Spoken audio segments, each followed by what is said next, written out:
네, 바로 국민의힘 이재호 상임고문 연결해 보겠습니다. 고문님 안녕하세요. 예, 안녕하십니까. 어제 윤 당선인 그 기자회견 보셨죠?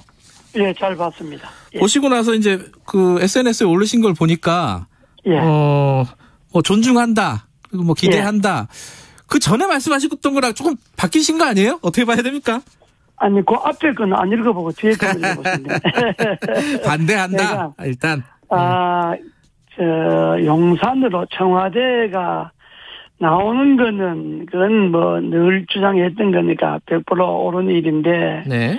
용산으로 가는 것에 대해서는 나는 찬성하지 않는다. 그러나 대통령이 자세한 설명과 또 신속한 결단은 내가 존중한다. 이렇게 이야기를 했죠. 그럼 어떻게 되는 거예요? 이게 반대는 그러니까, 하지만 뭐 알아서 해라 이런 얘기인가요? 아니 그 내 생각은 용산으로 가는 건 옳지 않다는 생각은 변함이 없지만은 지금 취임 초에 아직 취임도 하기 전에 대통령이 직접 설명을 하고 또 용산으로 갈 수밖에 없다고 하는 그런 그 결단을 한 거는 그건 존중해야 하지 않느냐 이 말이죠. 그러니까 어제 그 기자회견에서도 그 얘기 나왔어요. 뭐 무속 얘기 간단하게 나왔어요. 뭐 윤석열 당선인은 뭐 말도 안 된다라는 취지로 이제 간단하게 답변을 하고 넘어갔는데 사실은 이재호 고문께서는 이거 풍수지리설 아니면 뭐 이게 뭘로 해석해야 되냐 용산으로 가는 걸 이렇게 말씀하신 적이 있잖아요, 그죠? 그렇습니다. 그렇게 지금도 그렇게 생각하세요? 그러면 그 이야기는 당선인과 그 측근 사람들이 광화문 시대를 열겠다고 계속 노래했잖아요. 그러니까 모든 건 뭐 경호, 경비, 안보 문제 다 검토했다. 충분하다. 100% 이상 없다. 이렇게 이야기를 얼마 전까지 했잖아요.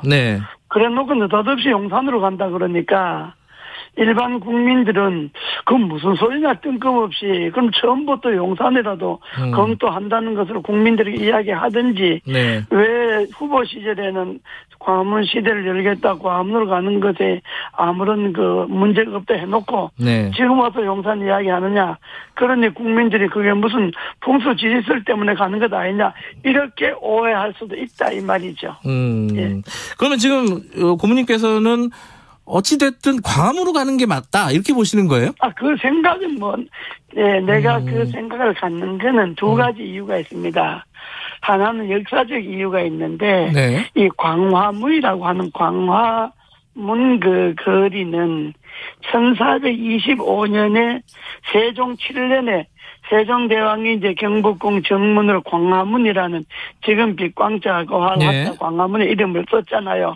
그게 597년제입니다. 그때부터 이제 그 광화문이 들어서면서 그 일대가 광화의 거리가 돼갖고 그 조선시대에서도 그곳에서 일종의 백성들이 늘 시위도 하고 그 현대 들어와서도 4.19 혁명을 비롯해서 뭐 거기에서 민주주의적 집회가 이루어졌잖아요. 최근 1919년에 10월 3일, 10월 9일 광화문 대집회가 이루어지기까지 광화문이라고 하는 건 민주주의 장소입니다. 그리고 일종의 우리나라로 봐서는 하나의 한국의 랜드마크 중에 하나잖아요. 광화문이라고 하는 것이.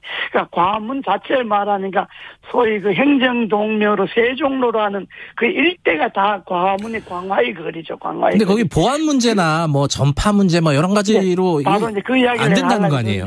그게 이제 역사적으로나 정치적으로나 광화문이라고 하는 거는 대한민국의 심장으로 봐야 됩니다. 하나의 역사적 정치적 중심부인데 이제 지금 어제 설명을 자세히 들으니까 광화문으로 가면 뭐 그 주민들에게는 제한의 수준이다 이렇게 말씀을 하셨는데 저는 그건 동의하지 않고요. 이 청와대에서 나온다는 것이 제왕적 권력을 내려놓겠다는 이야기라고 또 당선인 이야기했잖아요. 제왕적 권력을 내려놓는다고 하는 것은 권력의 행사도 제왕적으로 하면 안 되잖아요. 그럼 광화문으로 옮긴다고 하는 것은 광화문에 와갖고 제왕적 대통령의 권력을 행사하면 안 되고 광화문의 취지에 맞게끔 국민의 대통령 권력을 내려놓는 업무는 대통령이지만은 업무를 하는 거는 그러나 한 국민의 한 사람으로서 국민의 시대를 열겠다 이런 이야기 아닙니까? 네네. 그러면 안보나 경호나 보안 이 모든 것을 국민의 대통령 수준에 맞게끔 즉 특권의 시대를 벗어나는 새로운 시대를 여는 것에 맞는 그런 대통령 경호나 보안이나 이런 것을 한다면 굳이 요란스럽게 경호를 할 것도 없고 요란스럽게 안보를 걱정할 것도 없고 그냥 평범하게 출퇴근하는 그런 대통령의 모습을 보이면 되는 거지. 그렇게 생각한다면 과문이 그 주민들의 재앙이 될 수도 없고 거기는 뭐 특별하게 장소는 괌을 옮기고 행사는 제왕적 대통령이 누렸던 경호 안보 보안 행사를 그대로 하겠다고 하니까 거기가 주민의 재앙이 되는 거지. 권력 내려놓는 것과 마찬가지로 대통령 행사도 평범한 시민적인 서민적인 대통령으로 돌아간다면 그렇게 야단스럽게 할 필요가 없잖아요. 그 생각이 차이입니다. 근데 지금 이제 용산으로 옮기는 것 자체는 이미 뭐 결정했으니까 그 자체를 갖고 다시 공론을 분열하거나 뭐 혼란시킬 필요는 없이 존중하지만은 생각 자체가 제왕적 권력을 내려놓으면 서민적 대통령, 국민적 대통령이 돼야 되잖아요. 그렇게 하려면 안보나 보안 이 모든 것도 거기에 맞춰야 되잖아요. 그러니까 그렇게 하지 않고 제왕적 대통령, 제왕적 권력을 내려놓겠다 그러면서 대통령의 행사는 옛날 대통령대로 하겠다고 하니까 과문이 안 된다는 건 아닙니까? 무슨 말씀인지 아시죠? 그러니까 용산으로 간다고 결정한 것 자체는 난 존중을 하되, 뭐, 지금, 취임식도 아직 안 했는데 벌써부터 그거 갖고 뭐, 반대하고 뭐 이렇게 할 거 없고, 그건 내 생각은 그렇다요. 내 생각은. 근데 지금 광화문이 이미 우리나라 민주주의의 중심이고 대한민국의 중심인데, 거기에는 이제, 물론 시위도 일어날 겁니다, 앞으로. 시위도 이럴 것이고, 광화문에 뭐 대중 집회도 있을 것이고 하지만은 나는 그것도 대통령이 감수해야 된다고 봐요.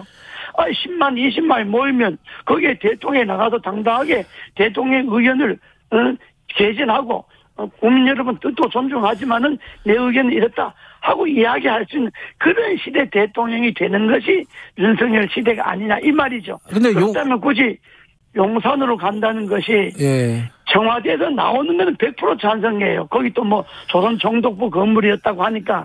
근데 조선 총독부 건물에 나와서 일본군 사령부 건물로 가는 건 마찬가지 의미잖아요.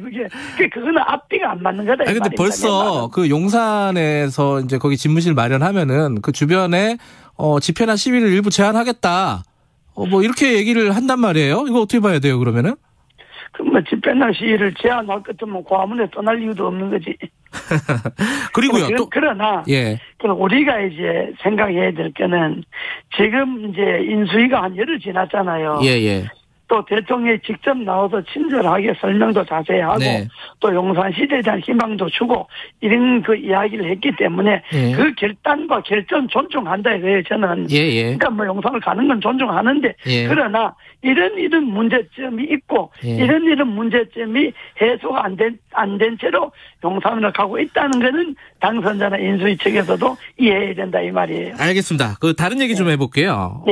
지금 인수위 면면을 보면은 이명박 전 대통령, 그러니까 MB 시대 인사가 부활했다 이런 얘기들을 언론에서 많이들 해요. 이거 그렇게 보십니까? 고모님하고도 다 친한 분들이잖아요.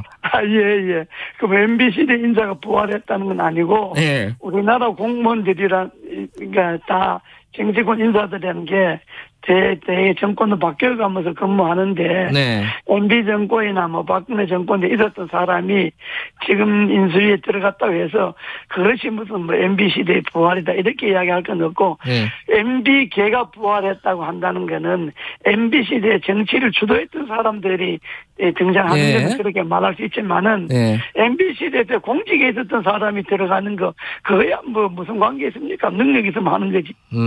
그거 갖고 무슨 뭐 MB 시대 부활이 이렇게 이야기할 건 없고. 그리고 지금 앞으로 6월 지방선거 얼마 안 남았잖아요. 그 고모님 이준석 대표 총사퇴, 지도부 총사퇴 얘기하셨잖아요. 이게 안 할 생각이 없는 것 같은데요? 어떻게 보십니까? 근데 그거는 제가 사퇴하라 그런다고 사퇴하고 그런 건 아니겠지만은 의미는 이제 정권이 바뀌었잖아요. 예. 그리고 우리가 국민님이 이제 후보가 당선이 됐잖아요. 예. 그러면 야당은 패했으니까 당선이 지도부가 바뀌고 당이 새로 바꾸는 건 당연하지만은. 그렇죠. 여당도 정권 교체의 임무를 완수했잖아요. 예. 그건 큰일이잖아요. 아, 잘했어요. 예. 지도부가 아주 잘했다고 봐야 돼요. 예. 그래서 정권 교체 임무를 완수했으니까 그러면 이제 현재 지도부는 물러가고 새로운 지도부가 들어서서 정부와도 입장을 맞춰야 되고 지방선거라든지 앞으로 당을 혁신하고 개혁하는 면모도 갖추려면 한 임무가 끝난 사람들은 물러가고 예. 새로운 임무를 담당한 사람들이 들어와야 한다 하는 것이 제 지론이에요. 예. 전에도 대개 정권이 바뀌면 여야가 다 지도부가 바뀌어왔어요. 예. 그러기 때문에 나는 현재 국민의힘 지도부도 정권 교체에 큰 공과를 세웠다. 예. 그건 공으로 생각하고 그러나 새로운 시대의 변화를 위해서 우리는 일단 지도부를 사퇴한다. 이렇게 하는 것이 알겠습니다. 정치 발전에 도움이 된다. 이 말이에요. 10초만. 그 청와대 문재인 대통령하고 만남 잘 이루어질까요? 이번 주에? 어떻게 보십니까? 잘 이루어져야지. 안 이루어지는 게 이상하잖아. 물러가는 대통령이나 새로 들어가는 대통령이 무슨 갈등할 게 뭐가 있으며 또 실무적으로 협상할 게 뭐 있습니까? 대통령과 대통령이 만나서 협상하면 끝나는 거지. 알겠습니다. 실무 협상 실무자들에게 미루면 되는 거지. 알겠습니다. 안 만나는 게 이상하잖아요. 여기까지 드릴게요. 고맙습니다. 예. 이재호 고문이었습니다. 2분 여기까지 하죠.